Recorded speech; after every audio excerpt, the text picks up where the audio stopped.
मैं खुद अपनी बात करूं, छोटे छोटे बच्चे ना, छोटे छोटे बच्चे चींटियों को मारते रहते हैं बचपन में। छोटा बच्चा देखेगा चींटी जा रही, हाथ रख देगा, उसको मजा आता है छोटे बच्चे को। बोलो हाँ, आप भी छोटे थे ना, तो छोटे छोटे जो कीड़े पतंगे घूमते थे ना, उनको पकड़ के आप लोग मारते रहते थे। बोलो हाँ कि ना। अब बताइए, किसी को याद है कि आपने कितने जीव मारे हैं? किसी को याद हो तो बताओ। मुझे याद है कुछ कुछ कि मैं बचपन में ऐसे गलतियों से अनजान था, कुछ था नहीं, चींटियों के ऊपर पांव रख दिया। तो ये सब पाप तो था, लेकिन जब समझ आती है तब तक वो पाप हो चुके होते हैं। जब तक समझ आती है तब तक हम लोग बहुत सारे पाप कर चुके होते हैं, जाने और अनजाने में। कितने जीव हैं। मैं बचपन में छोटा था तो बंदूक लेके, मेला में नहीं मिलती बंदूक, तो गर्मियों में ना मक्खी बैठी रहा करती थी, तो मैं दूर से मक्खियों पर निशाना लगाया करता था बंदूक से। तो निशाना जाके सही लगे तो मक्खी मर जाए, और तब बड़ा मजा आता रहा, वाह निशाना सही लगा जाए। लेकिन बाद में पता चला यार बेफजूल पाप था ये। बोलो हाँ, तो ये पाप तो थे ना। आप में से भी शायद बहुत लोग ऐसे हों जो बचपन में ऐसे पाप किए हो, क्योंकि नॉलेज तो होता नहीं है, ज्ञान होता नहीं। अब वो पाप हैं। अब देखो हम लोग वो पाप भूल गए। अब मैंने कितनी मक्खी मारी होंगी ये मुझे भी नहीं पता, मैंने कितने इस तरह की जीव हत्या की होगी मुझे ही नहीं पता। लेकिन वो भले ना पता हो, पर वो पाप है तो साथ में, वो जब मौका मिलेगा घुस जाएगा। और फिर मुझे लगेगा कि हमने तो कोई पाप किया नहीं, फिर हमें ये क्यों मिल रहा है। नहीं, कई बार आप लोग भूल जाते, भुलक्कड़ है ना हम लोग। हम लोग क्या हैं? भुलक्कड़ है, भूल जाते हैं। किया हमने, आपका दिल दुखाया और भूल गए। हमने आपको गाली दे दी, अपमान कर दिया और हम भूल गए। हम भूल गए, ईश्वर थोड़ी भूला है। आपने कई बार ऐसे शब्द कह दिए कि सामने वाला रो पड़ा, हाँ या ना? इतना कठोर कह दिया, क्या ये पाप नहीं था? पाप 3 जगह से होता है, मनसा, वाचा, कर्मणा। पाप कितने जगह से होता है? 3 जगह से। मन से पाप होता है। जैसे मन से पाप क्या है? जैसे आपने किसी पुरुष को देखा और देख के ही आपका मन उसकी तरफ चला गया, वाह कितना सुंदर है, ये मुझे मिल जाता। तो ये आपने उसे छुआ नहीं, पर मन तो चला गया, ये भी एक पाप है, ये मनसा पाप हो गया। पुरुष लोग स्त्री को देखते हैं, वाह कितनी सुंदर है, मन चला गया, ये भी पाप है। आप मानो ना मानो ये पाप है। आपने छुआ नहीं, आपने कुछ किया नहीं, आपने बोला भी नहीं कुछ, लेकिन आपका मन तो चला गया ना। पराई औरत में मन जाना पाप है, पराई पुरुष में मन जाना पाप है। अब गया मन, अब मन को कौन रोके? मन तो मन है, पर गया ना, वो पाप है। मनसा पाप। कौन सा पाप है वो? मनसा। दूसरा पाप होता है मनसा वाचा। वाचा मतलब वाणी से पाप। आपने बोल दिया, किसी को गलत बोल दिया, ये बूढ़े बैठे हैं, हमने बूढ़े का अपमान कर दिया, इन्हें जलील कर दिया, तो ये तो बेचारे चले जाएंगे, लेकिन इनका दिल दुख जाएगा। और जब दिल दुखेगा तो वो पाप किसे लगेगा? कि मैंने अपमान किया ना आपका, मैंने आपको जलील कर दिया, तो वो अपमान का वाचा पाप हो गया। मैंने वाणी से पाप कर दिया, आपका दिल कहां से दुखा दिया? इसलिए मन से जो आप सोचते हैं वो भी पाप है। बोलो हाँ। अच्छा एक बात बताओ मेरी माँ, आप जितनी पत्नियां बैठी हैं बताओ, पराये पुरुष के बारे में सोचना भी एक पतिव्रता नारी के लिए पाप है या नहीं? बोलो बोलो, हाँ या ना? हमारे देश में पराये पुरुष के बारे में पतिव्रता नारी के सोचने में भी पाप लगता है, और आजकल लोग लिव-इन को भी गलत मानने को तैयार नहीं है। देख लीजिए जरा, लोग कहते हैं मेरी मर्जी, मैं किसी के संग रहूं, पराई औरत के संग रहें, पराई पुरुष के संग रहें। सोचिए, हमारे यहां सोचना भी पाप है। तो छूना कितना बड़ा पाप होगा, और पराये पुरुष और पराई स्त्री के संग लिविन में रहना कितना बड़ा। लेकिन इसे आजकल कोई कानून कहता है, कानून इसकी इजाजत देता है। कानून अलग है, धर्म अलग है। धर्म इजाजत नहीं देता पराई नारी को देखने का, पर कानून इजाजत देता है। इसलिए देश कानून से चलता है, परंतु हमारा जीवन धर्म से चलना चाहिए। हमारा जीवन किससे चलना चाहिए? धर्म से। कौन बड़ा है? धर्म बड़ा है। पराई नारी को सूर्पनखा आई थी, क्या राम ने देखा? बोलो, क्या राम ने उसको देखा? बोलो, नहीं देखा।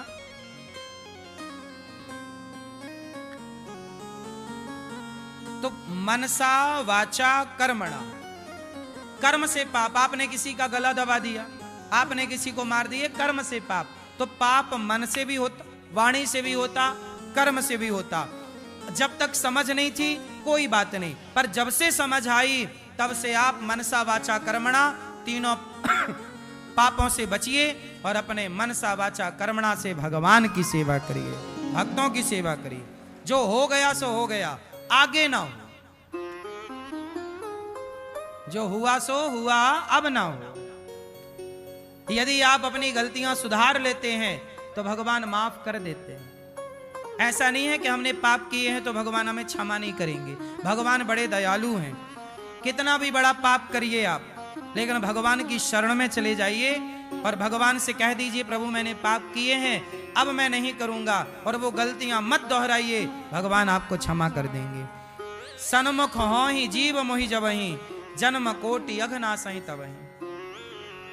कितना भी बड़ा पाप कर लीजिए आप, पर भगवान की शरण में जाइए तो जैसे आग की चिंगारी बड़े से बड़े ढेर को जलाकर समाप्त कर सकती है, ऐसे भगवान का दर्शन और भगवान की करुणा कृपा कई कई जन्म के पाप को जलाकर समाप्त कर सकती है। इसलिए लोग भगवान की शरण में रहते हैं।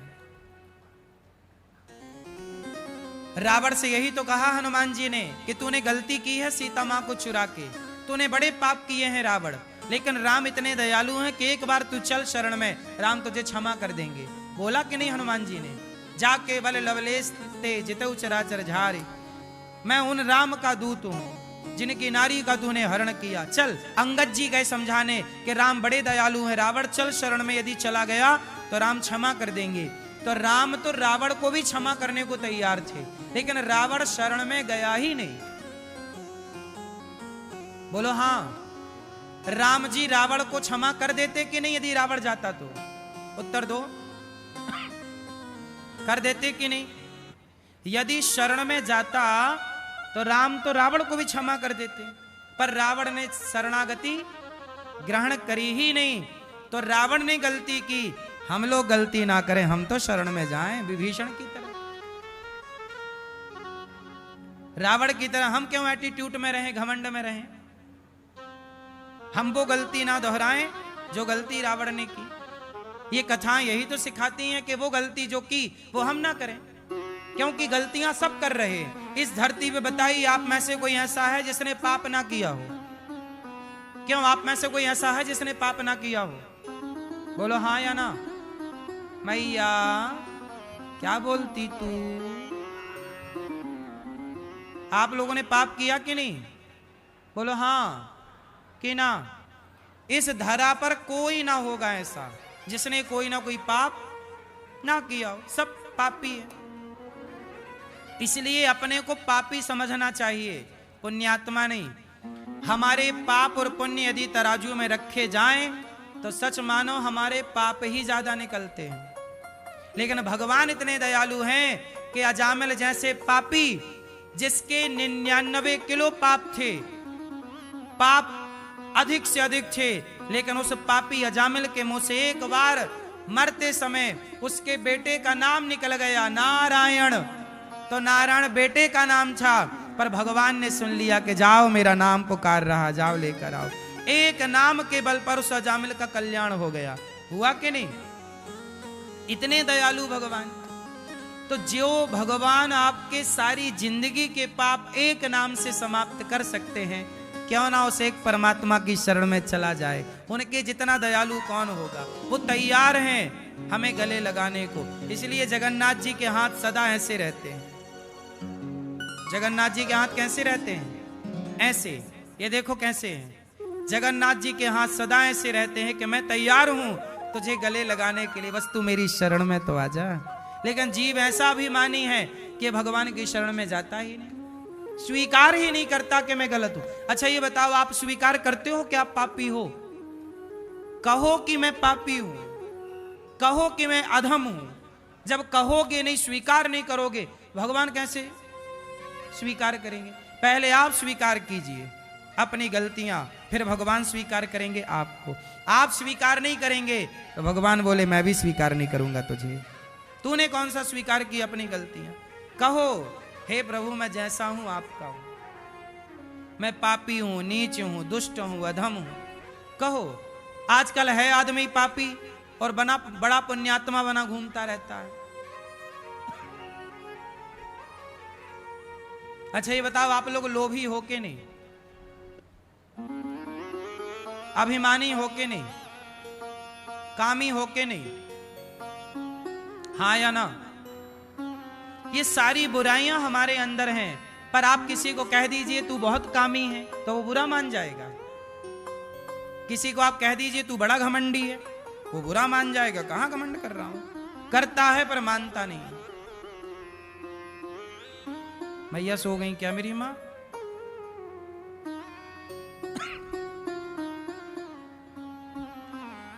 तो महाभारत किसकी गलती से हुआ?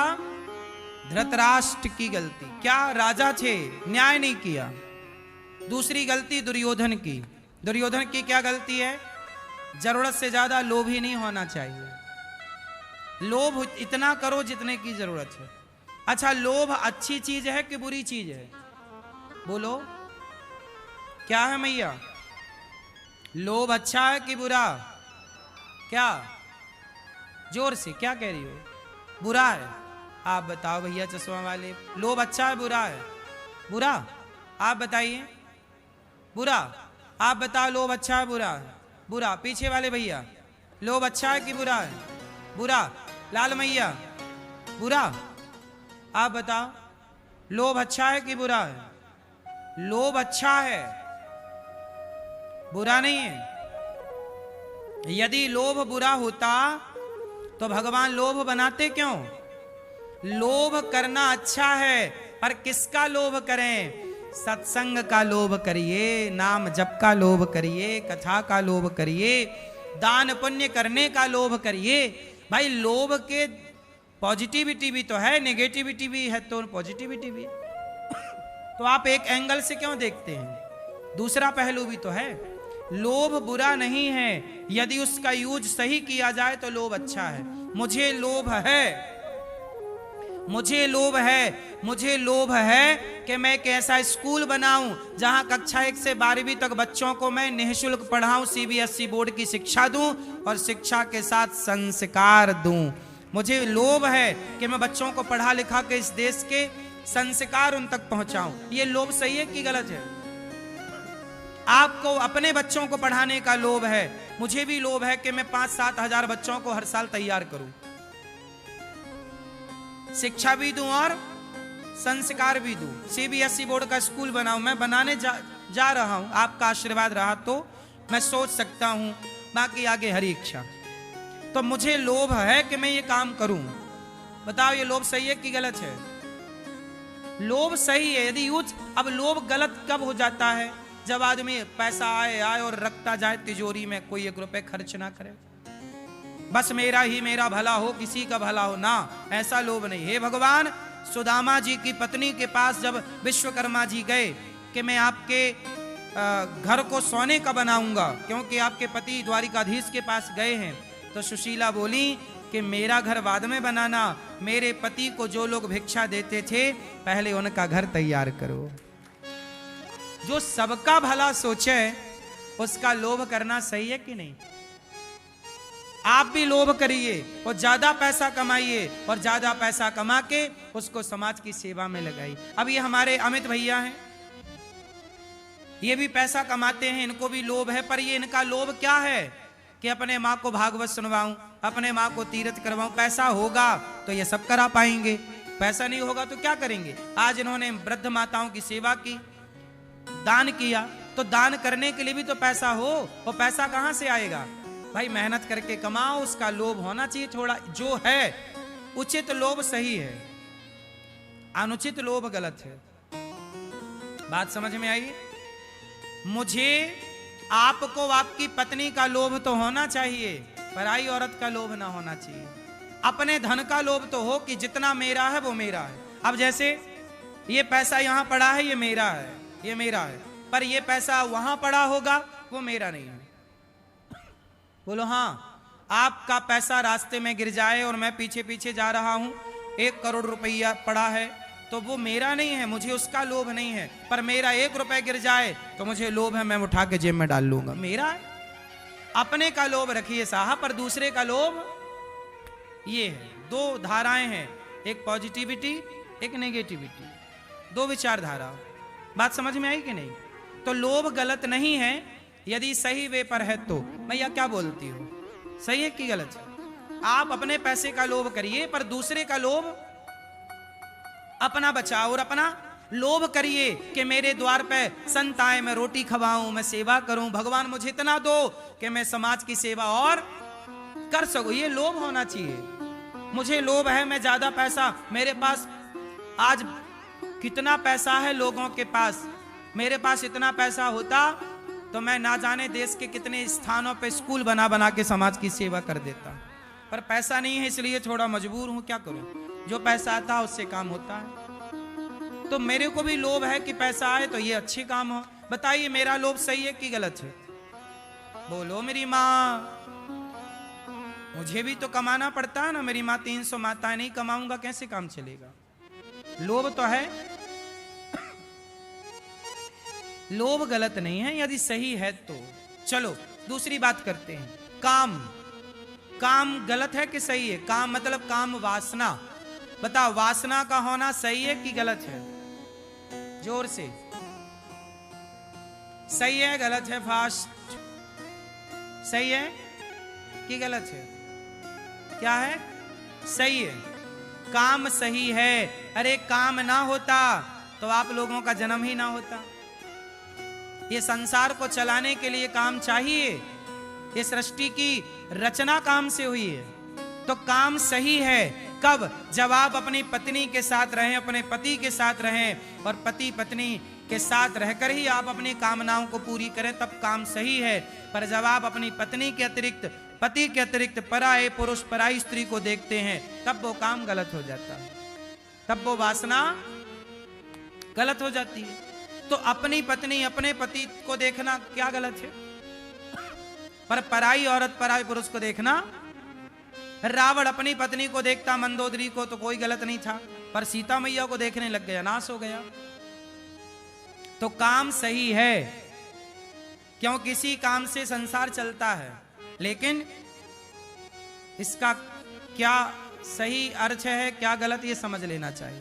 क्रोध भी सही है। बताओ क्रोध सही है कि गलत है? आप लोग कहते हैं गुस्सा आता है, गुस्सा आता, गुस्सा गलत नहीं होता।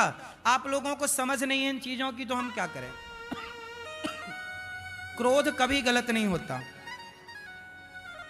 लोग कहते हैं बहुत महाराज जी हमारे बेटे को बहुत गुस्सा है, हमारे पति को बड़ा गुस्सा है, हमारी पत्नी को बड़ा गुस्सा। कोई क्रोध गलत नहीं होता। क्रोध गलत कब बन जाता है, आओ मैं आपको समझाऊं। भीष्म पितामह बैठे थे और उनके सामने द्रौपदी के कपड़े उतर रहे थे, और भीष्म पितामह को गुस्सा नहीं आ रहा था। बताइए वहां गुस्सा आना चाहिए था कि नहीं? बोलो।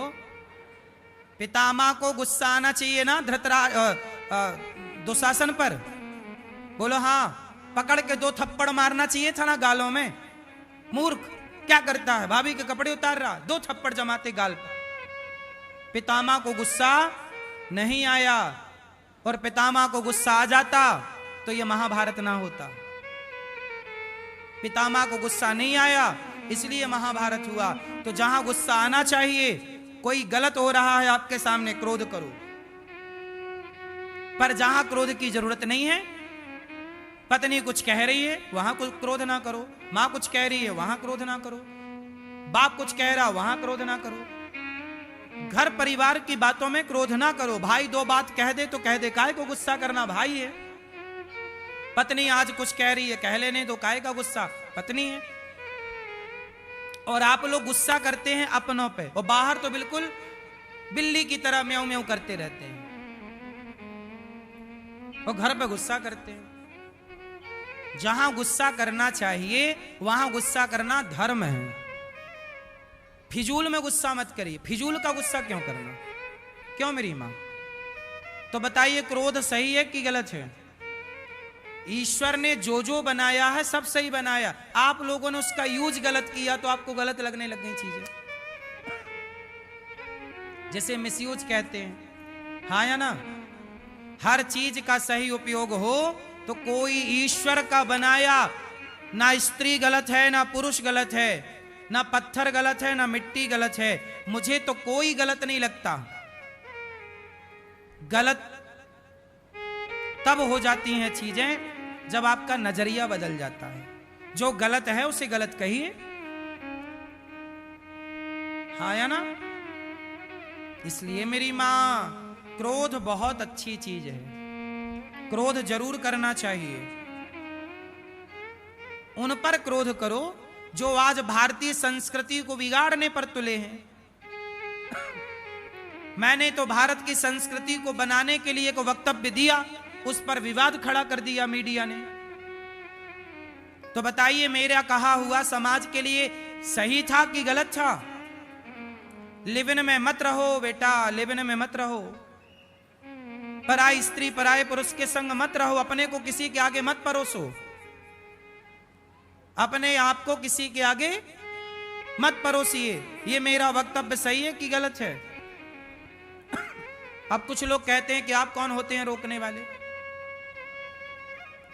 तो ये समाज को ये लोग गलत दिशा में ले जा रहे हैं जो कह रहे हैं कि आप कौन होते हैं रोकने वाले। हम कहते हैं आप सब रोकने वाले हैं। कोई भी बच्चा गलत करता हुआ दिखे, आपका धर्म है कि आप उसे समझाओ कि बेटा ये गलत है। अब ये थोड़ी कि भाई आप कौन होते हैं बोलने वाले, नहीं, हम भारत में रहते हैं, हम कोई अमेरिका थोड़ी रहते हैं। हमारे भारत में तो हमारे गांव में कोई बूढ़ा व्यक्ति आ जाता था ना, तो मोहल्ले के बच्चे बैठे रहते थे, लड़का लड़का हम लोग बैठे रहते थे, और गांव का कोई बुजुर्ग आ जाता तो हम लोग खड़े हो जाते थे उस बुजुर्ग के सम्मान में, जबकि वो कोई लगता नहीं था रिश्ते में। कोई लड़का बीड़ी पी रहा था और बूढ़ा आ गया, तुरंत बीड़ी छिपा लेता था। बोलो हाँ, ये दौर किस किस ने देखा है? देखा है ना कि गांव का कोई भी बुजुर्ग हो, उसके सामने गांव का कोई भी लड़का बीड़ी नहीं पीता था। बोलो हाँ, सही है ना? क्योंकि उस बुजुर्ग के प्रति, उस बड़े के प्रति सम्मान था, इज्जत थी। हम इस भारत में रहते हैं जहां बुजुर्गों का सम्मान होता है। ये थोड़ी कि नहीं जी कोई कुछ कर रहा हो आपको क्या।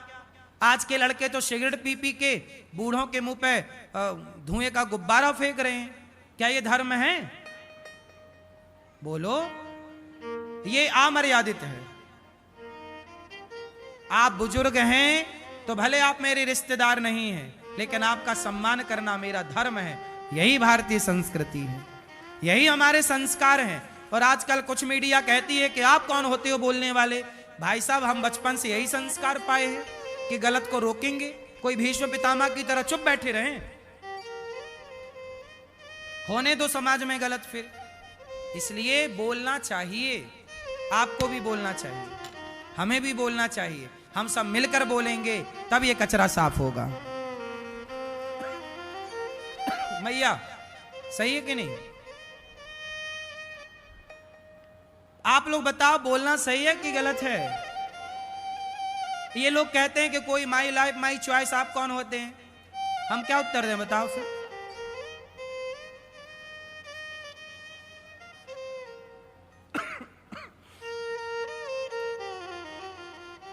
बात तो यही है ना मेरी माँ, कौन बोले, सब लोग डरते हैं, कौन बोले, कौन मुंह पच्ची करे, माथा पच्ची करे। लेकिन इसी ना बोलने के कारण ना इतना रायता फैल गया। हमारा देश संस्कारवान है, संस्कृति हमारी उत्तम है। ऐसे ना गवाओ मेरी माँ, इस भारतीय संस्कृति को बनाए रखो, काम आएगी, ये संस्कार ही काम आएंगे। मैंने बचपन में ये संस्कार ना पाया होता ना, तो आज मैं बेसहारा माओ के पांव क्यों दबाता। देखो माओ को चलो रहने की व्यवस्था होती, आप भी कर सकते हो माताओं की व्यवस्था, भोजन आप भी दे सकते हो, लेकिन ये दास माताओं के पांव दबाता है। आजकल बेटा अपने माँ बाप के पांव दबाने में शर्म करता है, लेकिन ये दास उन माताओं के पांव दबाता है जिन माओं का कोई हमसे संबंध नहीं है। ये क्या था, ये मेरे बचपन का वही संस्कार था, बड़ों की सम्मान का। ये संस्कार मैंने पाया है, विरासत में पाया है। और आप कहते हो आप कौन होते हो बोलने वाले, क्या करे साहब, वो खून में चला गया है, इसलिए बोले बिना रह नहीं पाते। जब गलत देखते हैं ना तो चुप नहीं रहा जाता। क्या करें भैया आप बताओ, चुपचाप तमाशा देखते रहें। चाणक्य ने जब सिकंदर आया, जब आक्रांता आए, तो चाणक्य ने जाके धनानंद को बोला, धनानंद जाग जा भैया, हमारे देश में आक्रांता आ गए, आक्रांता घुस गए हैं और तू यहां नाच गाने में उन्मत्त हो रहा है। चाणक्य ने धनानंद को सचेत किया था, आगाह किया था, जाग जा जाग जा जाग जा। लेकिन धनानंद ने क्या किया, उल्टा चाणक्य का अपमान कर दिया, बाल पकड़ाया, चोटी पकड़ाई, चल बाहर। तब चाणक्य ने कहा, भाई मैं तो तेरा भला चाह रहा हूं, इस देश का भला चाह रहा हूं, आक्रांता घुस रहे हैं और तू बलवान राजा है, तू समझदार राजा है, और तू यहां वो नाचने वाली नाच रही और ये तू तमाशा देख रहा है। तू राजा ये नचनियों का नाच देखने के लिए बना है क्या, कि जनता की सेवा के लिए बना है? डांटा, चाणक्य ने डांटा तो धनानंद ने पकड़ा बाल और पकड़वा के बाहर फेंकवा दिया, चल बाहर, अपमान कर दिया। तब चाणक्य ने संकल्प लिया कि चोटी तब बांधूंगा जब ये धनानंद का सर्वनाश कर दूंगा। तब चंद्रगुप्त को तैयार किया और चंद्रगुप्त ने धनानंद का बंटाढार किया, समाप्त किया, और फिर आप इतिहास आगे का समझते हैं। तो चाणक्य का काम ही है आगाह करना, सचेत करना। चाणक्य गुरु हैं और गुरु का काम होता है कि बिगड़ती हुई समाज का सुधार करना। गुरु लोग नहीं सुधार करेंगे, बोले आप कौन होते हैं, साधु संतों का क्या काम? क्यों? साधु संतों का यही काम रहा कि समाज को सही दिशा पर रखना, कोई भटक रहा हो तो उसे रोकना, यही संतों का काम रहा। और हम वही काम कर रहे हैं जो संतों को करना चाहिए। अब इसे कोई स्वीकार करे या ना करे, क्यों भैया? संत पहरेदार होते हैं। संत क्या होते हैं? बोलो, समाज के पहरेदार, कि कोई कुसंगति तो नहीं घुस रही है समाज में, कोई गलत चीज तो नहीं, यदि घुस रही है तो तुरंत पहरेदार का काम है रोकना। इसी तरह चाणक्य ने रोका, इसी तरह ये दास अनिरुद्ध रोकने का प्रयास करता है कि लिव इन भारत का कल्चर नहीं है, इसलिए लिव इन भारत में नहीं घुसना चाहिए। पहरेदार हैं हम, इसलिए समय से समझ गए और समझा रहे हैं, तो हमारा लोग विरोध कर रहे हैं। विरोध लिव इन का नहीं कर रहे हैं, विरोध अनिरुद्धाचार्य का कर रहे हैं। बताइए, विरोध अनिरुद्धाचार्य का होना चाहिए कि लिव इन का? बोलो, आप में से कोई अपनी होने वाली पत्नी, लिव इन में रहने वाली को पत्नी के रूप में स्वीकार करेगा? या पति के रूप में कोई स्त्री पुरुष को स्वीकार करेगी? लिव इन वाले को पता चल जाए कि लिव इन में था या थी तो कोई स्वीकार करता है? फिर तो भारत का कल्चर है ही नहीं ना, ये अंग्रेजी कल्चर है। और हम अंग्रेजी नहीं, हम अंग्रेज नहीं हैं, हम सनातनी हैं। सनातनी को सनातनी रहने दिया जाए।